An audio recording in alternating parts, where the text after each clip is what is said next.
कई दिन बीत गए, घर में सब कुछ सामान्य दिखाई दे रहा था, लेकिन हर किसी के दिल में कहीं न कहीं एक अजीब-सी बेचैनी थी। लता ने अपने नाना जी के सामने साफ कह दिया था कि वह शादी करेगी तो बस इसी घर में रहकर। नाना जी उसके प्यार और समर्पण को देखकर कुछ कह नहीं पाए। उधर हितेश चौबे भी हर दिन उस पल का इंतज़ार कर रहा था जब वो लता के सामने सच लेकर खड़ा होगा। लेकिन सच इतना आसान नहीं था।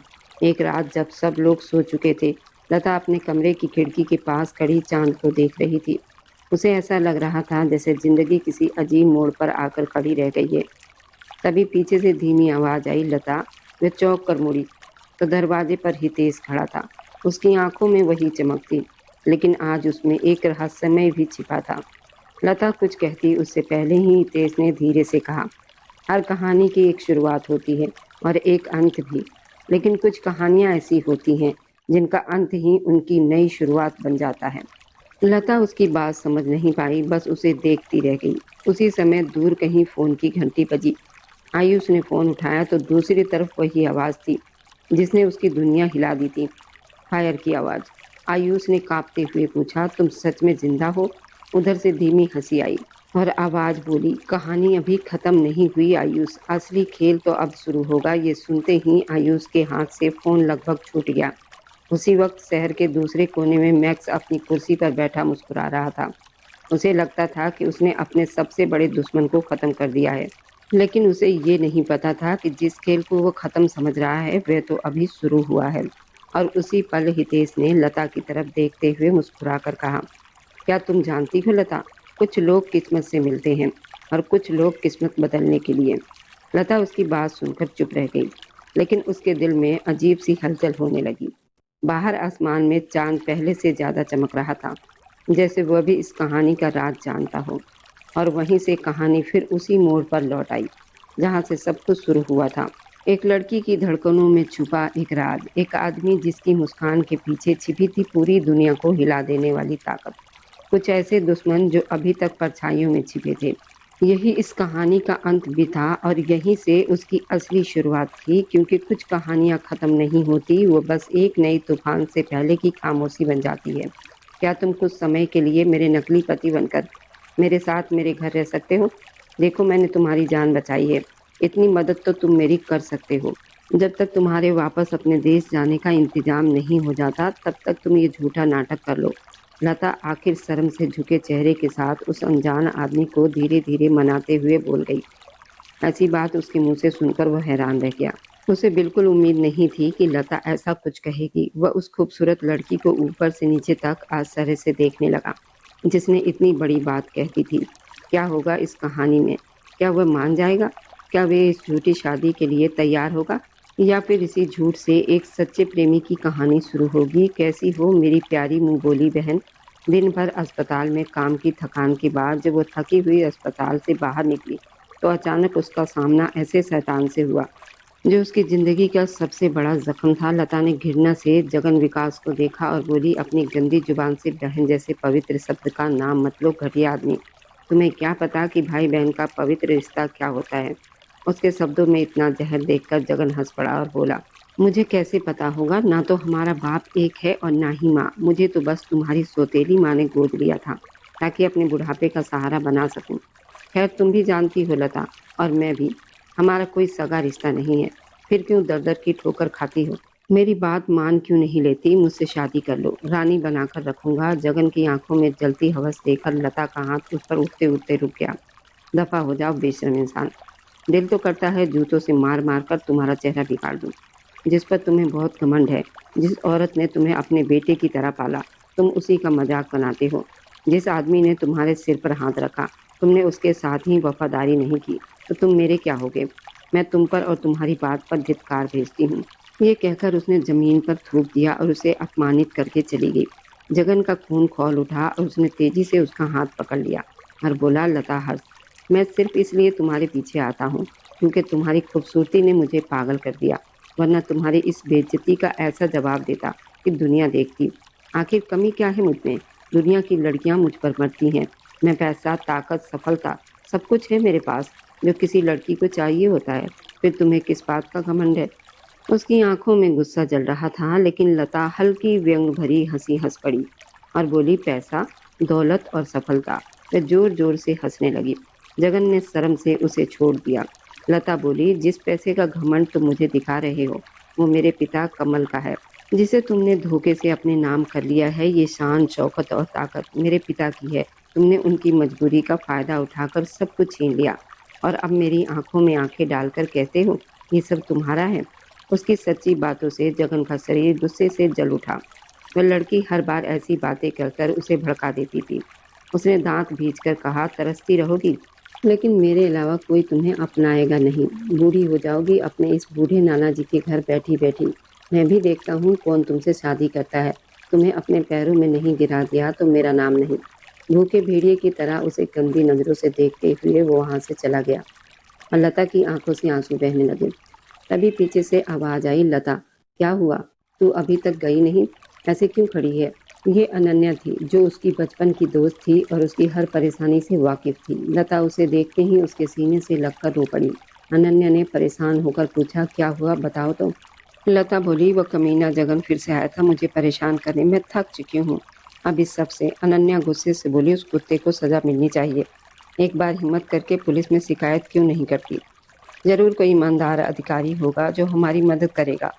लता दुख से बोली, नहीं अनु, अगर मैंने ऐसा किया तो पापा की पहली पत्नी व औरत उनका जीना हराम कर देगी। वो पहले ही मुश्किल जिंदगी में जी रहे हैं, मैं उनकी परेशानी और नहीं बढ़ाना चाहती। अनन्या उसकी हालत समझती थी और बोली, फिर क्या करेगी, क्या ऐसे ही उसकी धमकियां सुनती रहेगी, कब तक डर डर कर जिएगी। तू पहले ही अपने बीमार नाना जी के साथ रहती है, मामी जी और मामा जी पर बोझ बनकर ऊपर से जगन की परेशानी अलग। अनन्या ने कुछ सोचकर कहा, एक काम कर, शादी क्यों नहीं कर लेती, अपना घर बसा ले, उससे भी छुटकारा मिल जाएगा और मामी जी से भी। लता ने गहरी सांस लेकर कहा, शादी कोई हल नहीं है, नाना जी बहुत बीमार रहते हैं, उनके बिना कैसे जाऊं। मामी जी, मामा जी उनका ठीक से ध्यान नहीं रखेंगे और शादी के बाद ससुराल की जिम्मेदारियां अलग होंगी, पापा की चिंता अलग, मैं सब कैसे संभालूंगी।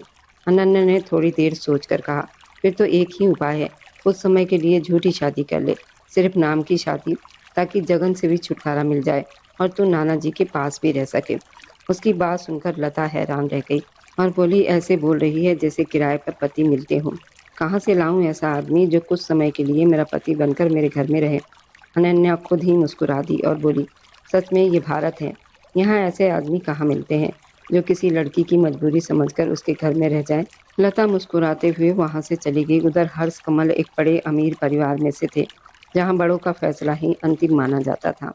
जब वो 22 साल के थे तब उनके पिता ने उनकी कम उम्र में ही उनकी शादी अपने परिवार की लड़की रूपा से कर दी, जिसे वो बिल्कुल पसंद नहीं करते थे, लेकिन परिवार के फैसलों के सामने उन्हें झुकना ही पड़ा। रूपा घमंडी और खराब स्वभाव की औरत थी, जिसे बस पार्टियां करना, पैसा उड़ाना पसंद था। समय गुजरता गया और दोनों सिर्फ नाम के पति पत्नी बनकर रह गए।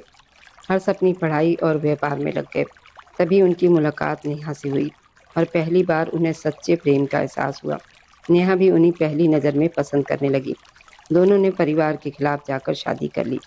उस दिन कमल विला में तूफान मच गया। रूपा ने ऐसा हंगामा किया कि पूरा परिवार परेशान हो गया। हर्ष ने सबके सामने कह दिया, उन्होंने नेहा से शादी इसलिए की है ताकि उन्हें संतान मिल सके, क्योंकि रूपा उन्हें बच्चा नहीं दे सकती। ये बात रूपा के दिल में तीर की तरह लगी।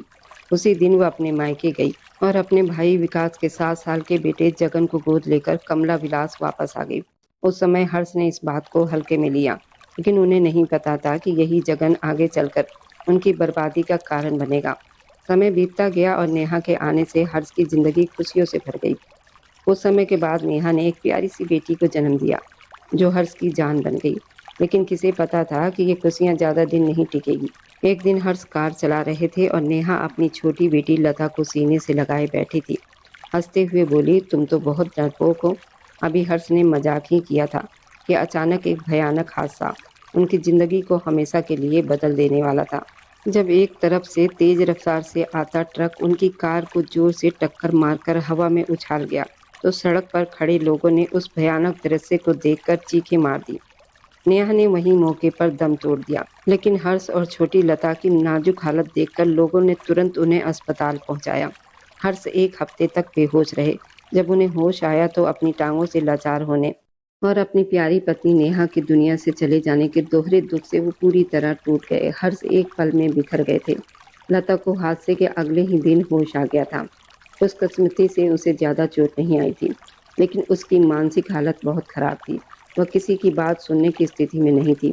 तभी अमित जी जब अपनी बेटी की गुजर जाने की खबर मिली, तो वह सारी नाराज़गी भूलकर तुरंत अस्पताल पहुंचे। उन्होंने उस प्यारी सी बच्ची को नेहा की याद समझकर सीने से लगा लिया। उधर रूपा ने हर्ष के बीमार और कमज़ोर होने का फ़ायदा उठाकर उनके पूरे व्यापार और घर पर कब्जा कर लिया। उसी तरह हर्ष के बुरे दिन शुरू हो गए। हर्ष हाथ जोड़कर रोते हुए बोले, मुझे माफ़ कर दीजिए पापा। मैंने और नेहा ने आपकी इच्छा के खिलाफ जाकर शादी की थी। शायद उसी की गलती की सज़ा हमें आज मिल गई है। मेरी नेहा मुझे छोड़कर चली गई। हर्ष इतने सालों के बाद अमित जी के सामने रो पड़े। अमित जी ने दुख से कहा, माँ बाप अपने बच्चों की गलती पर उन्हें कभी बद्दुआ नहीं देते। तुम्हारा और नेहा का साथ बस यहीं तक था। अब तुम्हें खुद को संभालना होगा, अपने लिए और अपनी बेटी के लिए। हर्ष टूटे हुए स्वर में बोले, मैं अब खड़ा होने की ताकत खो चुका हूँ। यहाँ सब कुछ बदल गया है। जो लोग पहले मेरे सामने बोलते भी नहीं थे, आज वही हुकूमत कर रहे हैं। मैं दुश्मनों से घिर चुका हूँ। मेरी बेटी यहाँ सुरक्षित नहीं। मैं आपसे हाथ जोड़कर कहता हूँ कि मेरी लता को अपने साथ ले जाइए। उसे नेहा की तरह प्यार कीजिए। मुझे सिर्फ आप पर भरोसा है। आप उसे अपने बच्चों की तरह पाल लेंगे। बस कभी कभी मुझे अपनी बेटी को देखने का मौका दे दीजिए, ताकि उसकी थोड़ी सी मोहब्बत मुझे जीने का हौसला दे सके। हर्ष की इतनी दर्द भरी विनती अमित जी ठुकरा नहीं सके, और उस दिन वे उस नन्ही बच्ची को लेकर अपने छोटे से घर में आ गए, जहाँ उन्होंने सादा जीवन बिताया था। उन्होंने उस बच्ची को इतना प्यार दिया, वे सारे दुख भूलकर उन्हें ही अपना सब कुछ मान बैठी। रूपा ने लता को रास्ते से हटाने की कई कोशिशें की, लेकिन जब हर्ष ने सब कुछ उसके हवाले कर दिया, तो वह निश्चित होकर ऐश की जिंदगी में खो गई। मगर जगन अपनी बुरी नीयत से पीछे नहीं हटा। लता का चांद जैसा चेहरा और उसकी मासूमियत उसके अंदर के बुरे इरादों को हर पल भड़काती रहती थी। वह उसके पीछे परछाई की तरह पड़ चुका था। कभी स्कूल के बाहर, कभी कॉलेज में वह उसे परेशान करता रहता। कभी झूठी अच्छाई दिखाकर उसे प्रभावित करने की कोशिश करता, तो कभी पैसे और ताकत का रूप दिखाता। लता उस बुरे इंसान से पूरी तरह परेशान हो चुकी थी, जिसकी गंदी नजरें उसे चैन से सोने भी नहीं देती थी। आखिर वह जाती भी तो कहाँ? नाना जी के अलावा उसका था ही कौन? उसके पिता खुद बेबस जिंदगी जी रहे थे और अपने ही घर में कैदी बनकर रह गए थे। वह अपने दिल पर पत्थर रखकर हर दर्द चुपचाप सहती। एक रात चारों तरफ गहरा अंधेरा था। ऊंचे ऊंचे पेड़ों के बीच कोई आदमी हाँफता हुआ तेजी से भाग रहा था। उसे खुद नहीं पता था कि वह किस डर से भाग रहा है। अचानक उसका पैर फिसला और मुंह के बल जमीन पर गिर पड़ा। दर्द की तेज लहर उसके शरीर में दौड़ गई। उसने उठने की कोशिश की, लेकिन फिर गिर पड़ा। तभी उसके सामने किसी ने अपना हाथ बढ़ाया। उस हाथ को देखकर उसका शरीर कांप उठा। धीरे धीरे उसने ऊपर देखा, तो लंबे रेशमी बाल हवा में उड़ रहे थे। चांद जैसी उजली रंगत, और सबसे खास उसकी आंखें थे, झील जैसी गहरी आंखें जिनमें कोई रहस्य छिपा था। उन आंखों में देखते ही उसका दिल जैसे धड़कना भूल गया। और उसी समय हितेश चौबे रात के सन्नाटे में अचानक घबराकर उठ बैठे। ठंडे कमरे में भी उनका शरीर पसीने से भीग गया था। वह गहरी सांस लेते हुए खुद को संभालने लगे, क्योंकि पिछले 12 सालों से यही सपना उन्हें बार बार परेशान कर रहा था। हर बार उन्हें लगता था जैसे वह सपना नहीं बल्कि सच हो। वे उन आंखों को लाखों की भीड़ में पहचान सकते थे, जिनके प्रेम में वो कैद थे। हितेश चौबे एक बहुत बड़े उद्योगपति थे, जिनके पास बड़े बड़े मॉल, होटल, रिपोर्टर, जमीनें थी। वो एशिया के मशहूर व्यापारियों में गिने जाते थे। लेकिन उनकी एक और पहचान भी थी। अंधेरी दुनिया में लोग उन्हें फायर के नाम से जानते थे। इस दुनिया में उनका नाम सुनकर ही लोग कांप उठते थे। 6 फुट 3 इंच लंबा कद, मजबूत शरीर, चौड़ा सीना, मजबूत कंधे, घने बाल, तेज नाक और गहरी रहस्यमयी आंखें, जिनसे नजरें मिलाने की हिम्मत कम ही लोग कर पाते थे। अपने पिता के गुजर जाने के बाद उन्होंने सारी ताकत अपने हाथ में ले ली थी। उनके दो ही खास आदमी थे, अजय और जय, जिन पर उन्हें पूरा भरोसा था। शहर की सबसे ऊंची इमारत के ऊपर बने अपने कमरे की खिड़की से बाहर देखते हुए सिगरेट की कस ले रहे थे और गहरी सोच में डूबे थे। तभी उनका फोन बजा। उन्होंने ठंडी आवाज में कहा, बोलो आयुष। उधर से जवाब आया, हमने उन्हें पकड़ लिया है और उनकी सारी गैरकानूनी तस्करी अब हमारी निगरानी में है। हितेश ने कहा, ठीक है, मैं पहुंच रहा हूँ, और फोन काट दिया। उधर बांधा हुआ आदमी लोकेश घबराकर चिल्ला रहा था, मुझे अपने हाथों से गोली मार दो, लेकिन फायर के हवाले मत करो।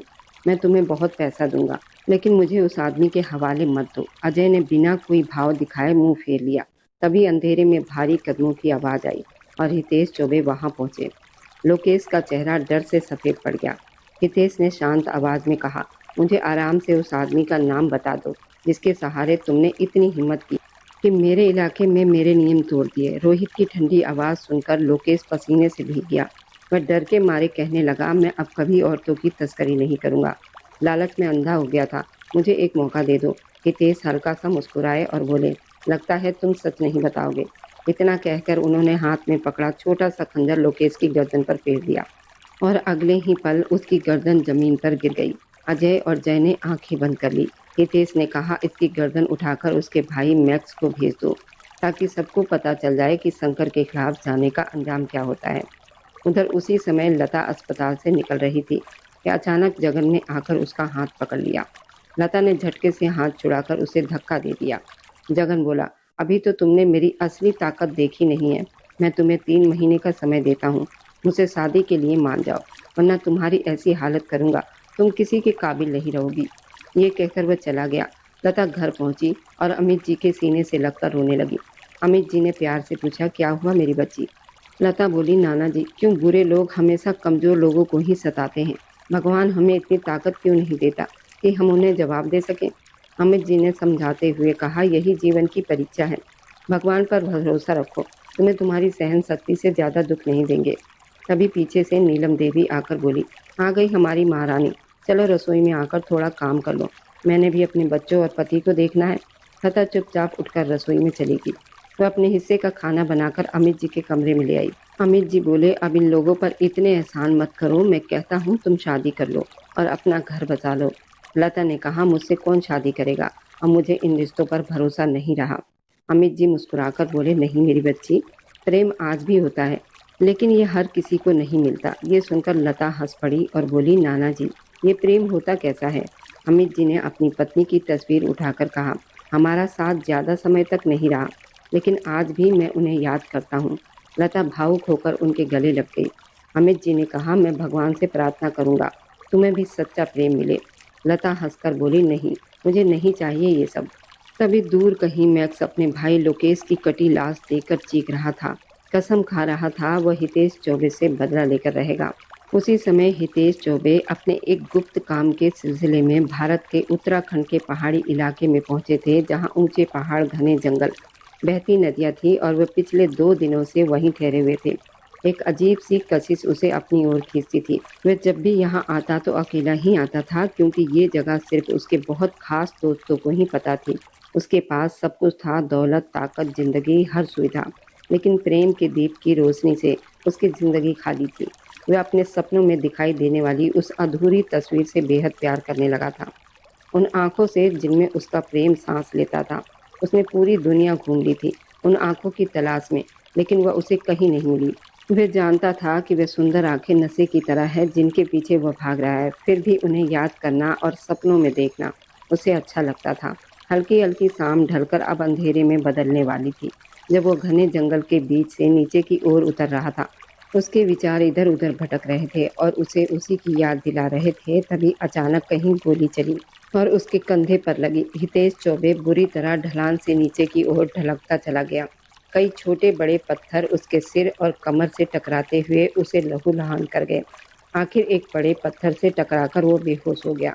वह कितनी देर तक वहाँ अकेला बेहोश पड़ा रहा, ये कोई नहीं जानता था। अब रात पूरी उतर चुकी थी। दूर दूर से जंगली जानवरों की आवाज़ें सुनाई दे रही थी। चांद की हल्की रोशनी में उसका खून से सना घायल शरीर खाई के पास एक बड़े पत्थर के सहारे बेबस पड़ा था। काम हो गया। जितनी बड़ी पहचान, ताकत, उतनी ही गुमनाम खामोश मौत। जब तक उसके लोगों को हितेश चौबे के गायब होने का पता चलेगा, तब तक जंगल के जानवर उसे नोच नोच कर खा चुके होंगे। हमने तुम्हारे भाई का बदला भी ले लिया। बहुत जल्द अब इस दुनिया में मेरा ही राज होगा। दूर पेड़ों के पीछे से निकलता हुआ रोहित हंसते हुए बोला और फिर एक आखिरी नज़र हितेश पर डालकर वहां से चला गया। देखा कितनी रात हो गई है, ऊपर से यहाँ घना जंगल में, इसलिए तुम्हें कह रही थी कि अपनी टीम के साथ समय पर होटल चलें, लेकिन नहीं, तुझे तो लोगों की मदद करने का बहुत शौक है। अब देखो यहाँ कोई नहीं है, सिर्फ हम दोनों हैं। हे भगवान, हमें सुरक्षित होटल तक पहुँचा देना। लता और अनन्या अस्पताल की ओर से यहाँ 3 दिन की मेडिकल यात्रा पर आई थी। अलग अलग गांव में उन्होंने अपनी टीमों के साथ सर्वे किया था। जब लता एक छोटी बच्ची की बहुत खराब तबीयत देखकर अपनी टीम से अलग वहीं उसके पास रुक गई, तो मजबूरी में अनन्या को भी उसके साथ रुकना पड़ा, क्योंकि वो उसकी दोस्त थी। जब तक बच्ची की तबीयत ठीक नहीं हुई, वो वहीं उसके पास ही रही। अब बच्ची ठीक होने के बाद जब वो लौटने के लिए निकली तो काफ़ी रात हो चुकी थी। जरा चुप भी हो जाओ, कोई तुम्हें खा नहीं जाएगा। लता उसके लगातार बोलने से परेशान हो गई। तभी अचानक उनकी गाड़ी झटका खाकर अंधेरे में सड़क पर रुक गई। अनन्या ने तुरंत अपने सीने पर हाथ रखा और जोर जोर से रोने लगी। हे भगवान, मैं इतनी जल्दी से नहीं मरना चाहती। मैं जंगली जानवरों का खाना नहीं बनना चाहती। अभी तो मेरी शादी भी नहीं हुई। मुझे बचा लो।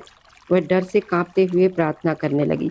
लता ने नाराज नजरों से उसे देखा और गाड़ी का दरवाजा खोलकर बाहर आ गई, ताकि देख सके कि गाड़ी क्यों रुकी है। बोनट खोलने पर पता चला कि गाड़ी बहुत गर्म हो चुकी है और उसमें पानी डालना पड़ेगा। दरवाज़ा ठीक से बंद करके बैठो, मैं पानी लेकर आती हूँ। मोबाइल की टॉर्च जलाकर और हाथ में बोतल पकड़कर और सामान्य अंदाज में अंधेरे की ओर बढ़ गई। पीछे से अनन्या चिल्लाई, अरे झांसी की रानी, पागल हो गई हो क्या? ये घना जंगल है, ऊपर से अंधेरा, तुम्हें डर नहीं लगता? अगर कोई भूत या जंगली जानवर आ गया तो? लता धीरे से मुड़ी और बोली, सबसे बड़ा भूत और जानवर इंसान ही होता है, डरना तो उसी से चाहिए। इतना कहकर वह तेजी से आगे बढ़ गई। कुछ ही दूरी पर बहती नदी से पानी भरकर वापस लौट रही थी कि एक बड़े पत्थर पर पैर पड़ते ही वो फिसल कर नीचे गिर गई। अभी वह समझ ही रही थी कि उसकी नज़र किसी घायल इंसान पर पड़ी।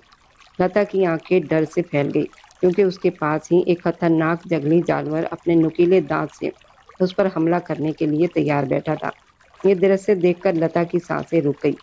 उसने तुरंत एक बड़ा पत्थर उठाकर उस जानवर को डराने की कोशिश की, उसे मारकर दूर भगाने लगी। उसके होठों पर भगवान का नाम था। सौभाग्य से वह जानवर भाग गया।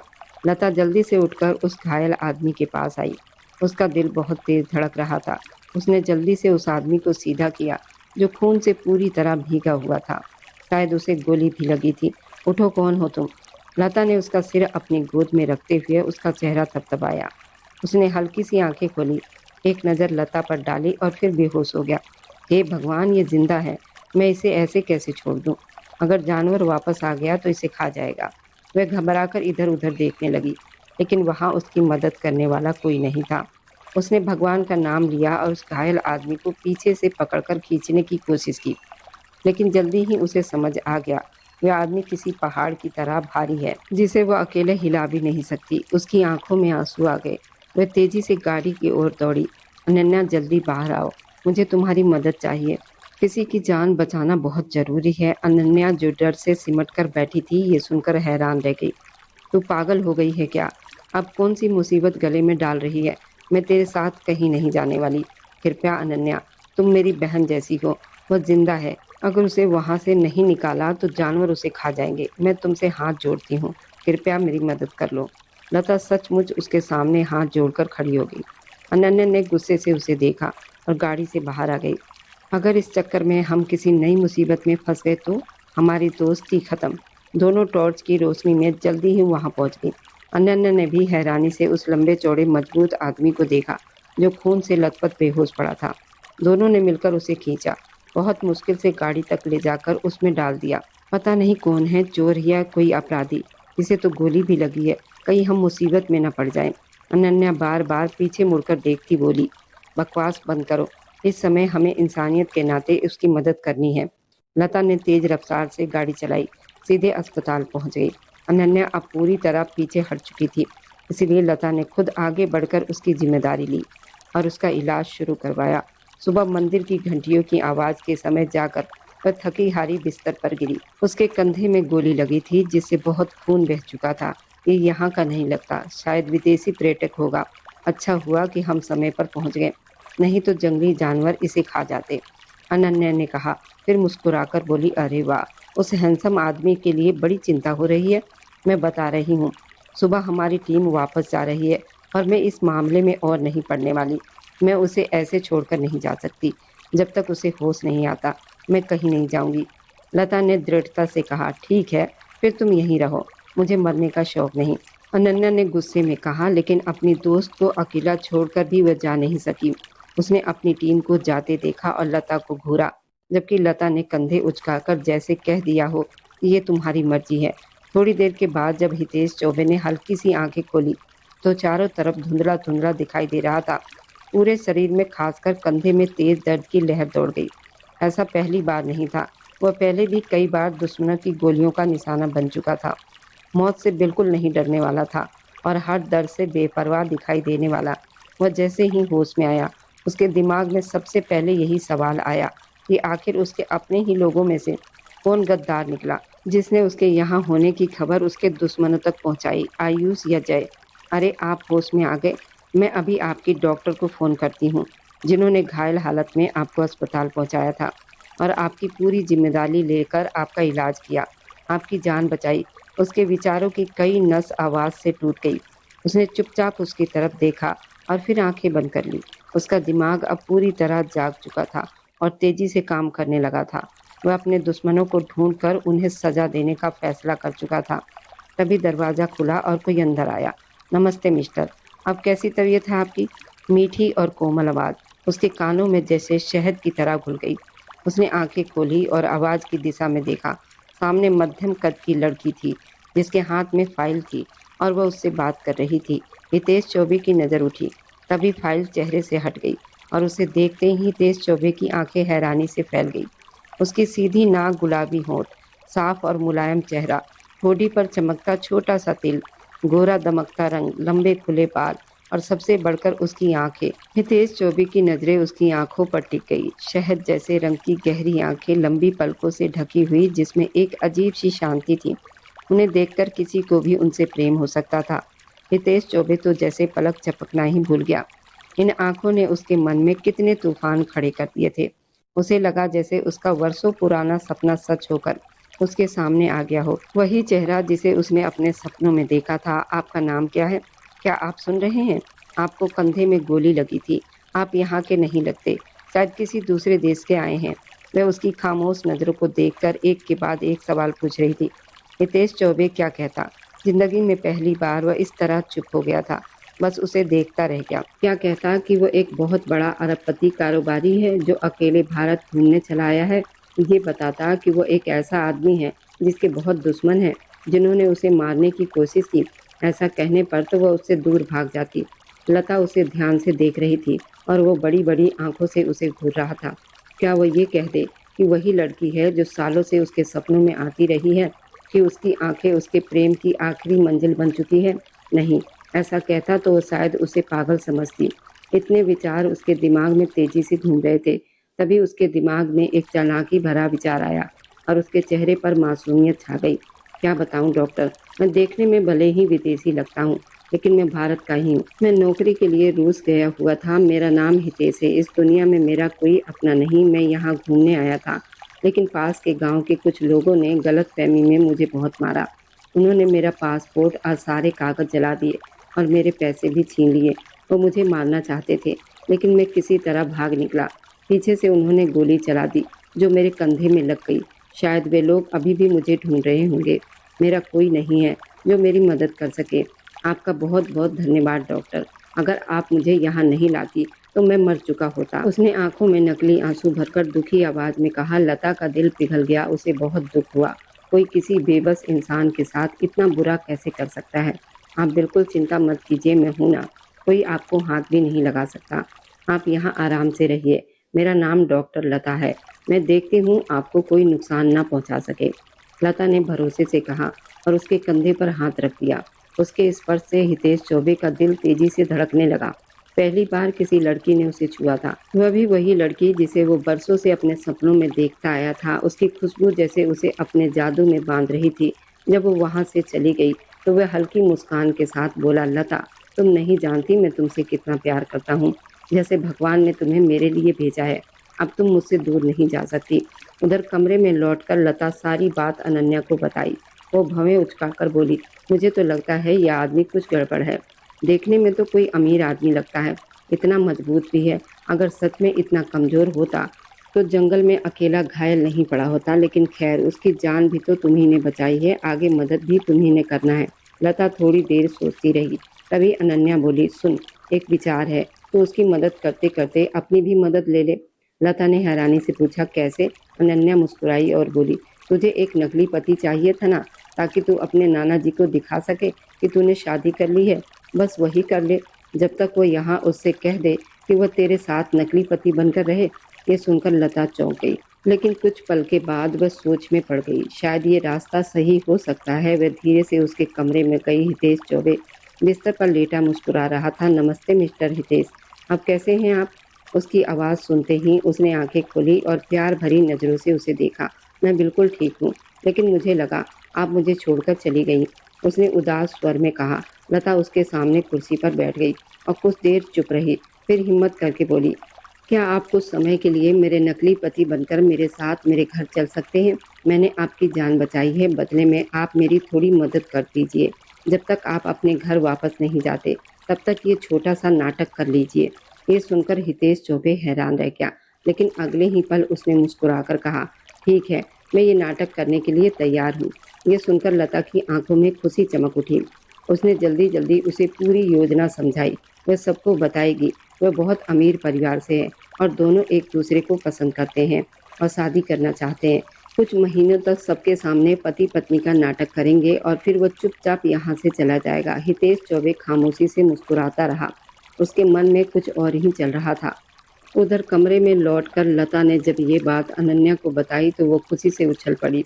वाह, मजा आ जाएगा, एक नकली शादी जो सबको असली लगेगी। लता परेशान होकर बोली, मुझे तो डर लग रहा है, वह एक जवान आदमी है, अगर उसकी नीयत खराब निकली तो? अनन्या हंसते हुए बोली, मुझे तो डर है कहीं तेरी नीयत खराब ना हो जाए।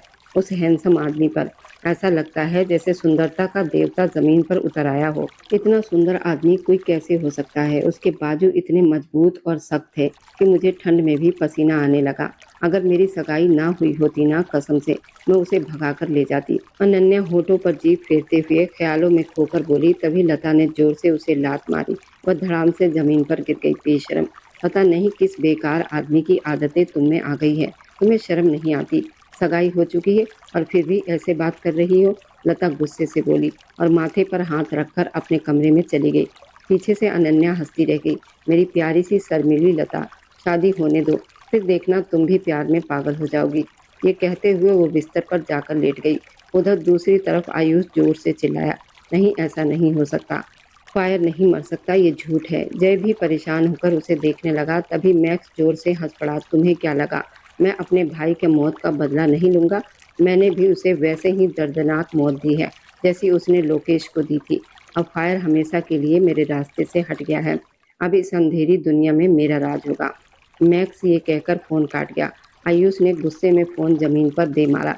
ऐसा नहीं हो सकता, फायर इतनी आसानी से नहीं मर सकता। उसके भारत आने की खबर सिर्फ तुम्हें और मुझे थी।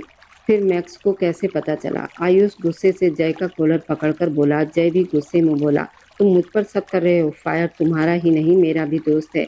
उसके लिए मैंने कई बार अपनी जान खतरे में डाली है और तुम्हें लगता है कि मैं उसकी मौत का जिम्मेदार हूँ? ऐसा भी तो हो सकता है। खबर तुमने ही दी हो और अब इल्ज़ाम मुझ पर लगा रहे हो। दोनों के बीच बहस होने लगी। फिर आयुष ज़मीन पर बैठकर रोने लगा। देखो मेरे दोस्त, हम दोनों फायर से बहुत प्यार करते हैं और उसके वफादार हैं, लेकिन ये मत भूलो कि उसके बहुत खतरनाक दुश्मन हैं। हो सकता है खबर किसी और ने दी हो, लेकिन हम भारत जाकर उसे ढूंढेंगे जब तक हमें खुद यकीन नहीं हो जाता कि वह जिंदा है या नहीं। जय ने उसके कंधे पर हाथ रखते हुए कहा। आयुष ने आंसू पोंछे और सिर हिलाया। हाँ, हम उसे ढूंढेंगे। उधर लता हितेश चौबे को समझा रही थी, देखो कुछ पैसे हैं, इससे अच्छे कपड़े और जूते खरीद लेना, और ये मेरी दोस्त के फ्लैट की चाबी है। कुछ दिन तुम्हें वहीं रहना होगा। कल तुम अच्छे से तैयार होकर मेरे घर इस पते पर आ जाना और जैसे मैंने कहा वैसा ही सबको बताना है। वह उसे ऐसे समझा रही थी जैसे वो कोई छोटा बच्चा हो।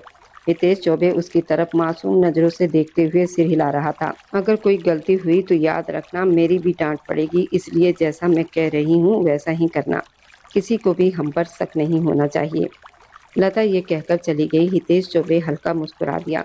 दोपहर के खाने के समय लता ने हिम्मत जुटाकर कहा, मुझे आप सबसे एक ज़रूरी बात करनी है। सबकी नज़रें उसकी तरफ उठ गई। अमित जी ने प्यार से पूछा, क्या बात है बेटी, इतनी घबराई क्यों हूँ? तभी मामा जी भी उसे देखने लगे, लेकिन मामी जी की तेज नज़र देखकर वह चुप हो गई। लता ने धीरे से कहा, मैं किसी को पसंद करती हूँ और आप सबसे उसे मिलवाना चाहती हूँ। ये सुनते ही सबके चेहरे पर मुस्कान आ गई। सिर्फ मामी जी के चेहरे पर नाराजगी थी।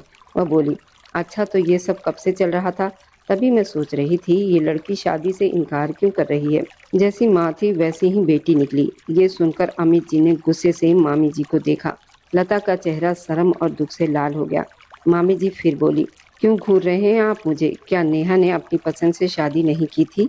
आपकी मर्जी के खिलाफ? मामा जी ने गुस्से से कहा, ये कोई पुरानी बातें उठाने का समय है क्या? चुप रहो। लता तुम बताओ क्या कहना चाहती हो? लता ने हिम्मत करके कहा, हितेश चौबे बहुत बड़े कारोबारी हैं। वह रूस से भारत आए हैं। उनका इस दुनिया में कोई अपना नहीं। उनसे मेरी मुलाकात यहाँ हुई थी। वह बहुत अच्छे इंसान हैं और मुझसे शादी करना चाहते हैं, लेकिन नाना जी की वजह से मैं मना करती रही। आखिर उन्होंने मान लिया है कि शादी के बाद वे भी हमारे साथ इसी घर में रहेंगे। ये सुनते ही मामी जी चिल्ला उठी, क्या पहले तुम ही हमारे ऊपर बोझ नहीं बनी हुई हो और अब अपने पति को भी हमारे सर पर बिठाना चाहती हो? शादी करके अपने पति के साथ जाओ, हमें चैन से रहने दो। ये सुनकर लता भी खड़ी हो गई। मामी जी, मैं कभी भी आप या मामा जी पर बोझ नहीं रही।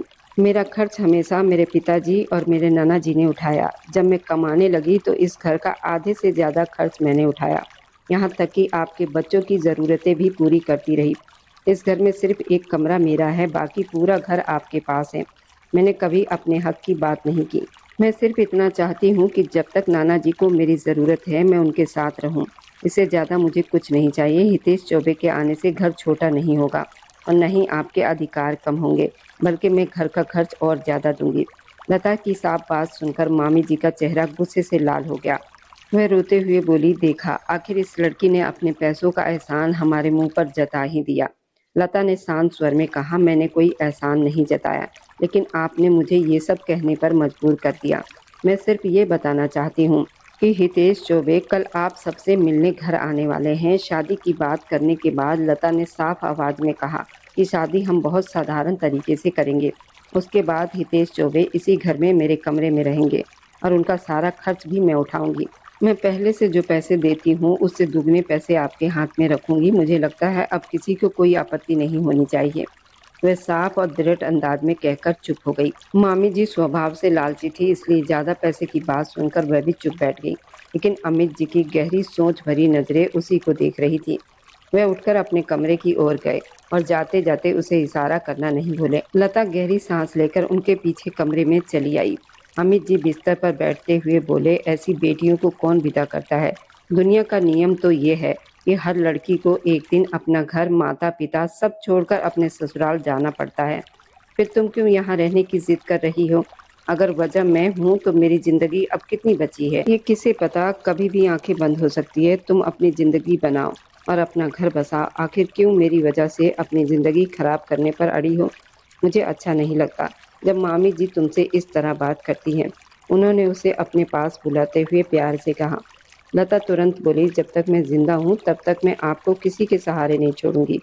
मुझे पता है अगर मैं यहाँ से चली गई तो मामी जी आपको बिल्कुल अकेला कर देंगी।